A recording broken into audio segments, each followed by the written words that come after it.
Pinot Noir is the best grape variety for the Cornish climate and environment. It's only if you're making fizzy wine, not for red wine. You know, we're trying to make champagne-style wines or wines in that style.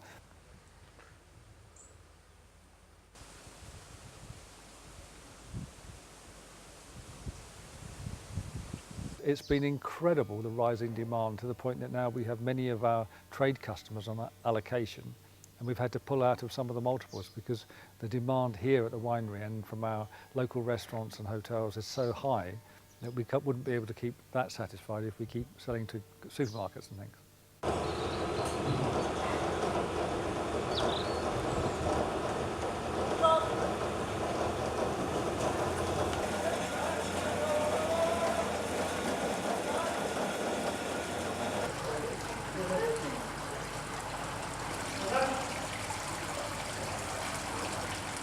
We have this longer growing season, which means that we always get a decent crop, and it always ripens, but it ripens a lot slower than other places. So we generally tend to have a slightly higher acidity, which is very good for our sparkling, but we also have those delicate aromas and flavours, I think more so than a lot of other places.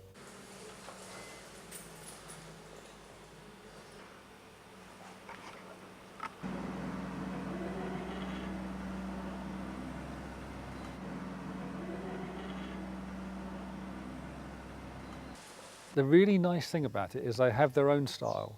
You know, if you think of the fruits that we grow naturally in England, like we have gooseberries and we have raspberries and strawberries with all their own sort of English smells that go with them, they're the smells you get in our grapes because they're grown in the same climate and they get those same smells and taste and characteristics. So you're not going to get exotic fruits, you're going to get our fruits, and that's why English people seem to like it so much.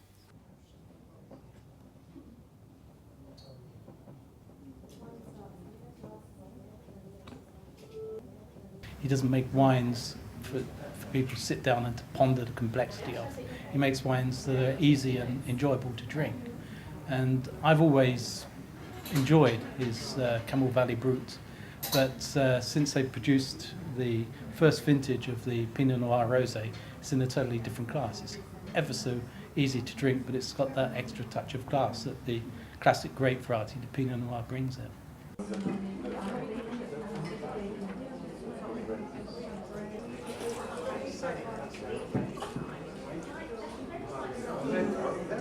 We can make some easy drinking, decent white wines and red wines, some half decent red wines, but they're not special. Sparkling wines are special, and they're capable of being even more special in this country because of the climate. And when people like Bob Lindo get even more experience under their belt, they'll be making even more special wines.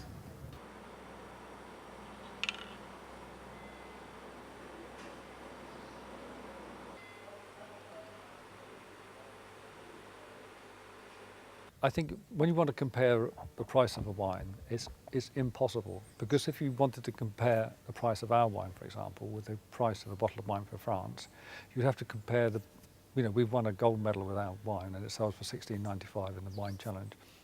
You have to pay possibly for the best wine in France, thousands. So it depends on how you want to look at it. If you want to say, yes, I can get a cheap bottle of Australian wine for £5, our wines are expensive.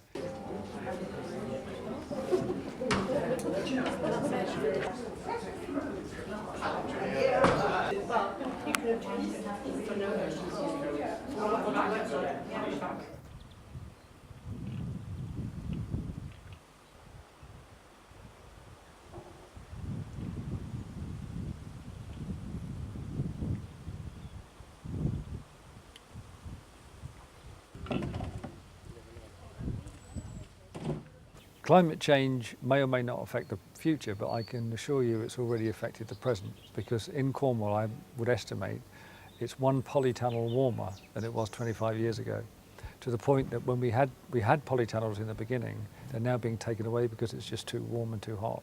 The grapes are bigger, the setting is more reliable, you get more of them.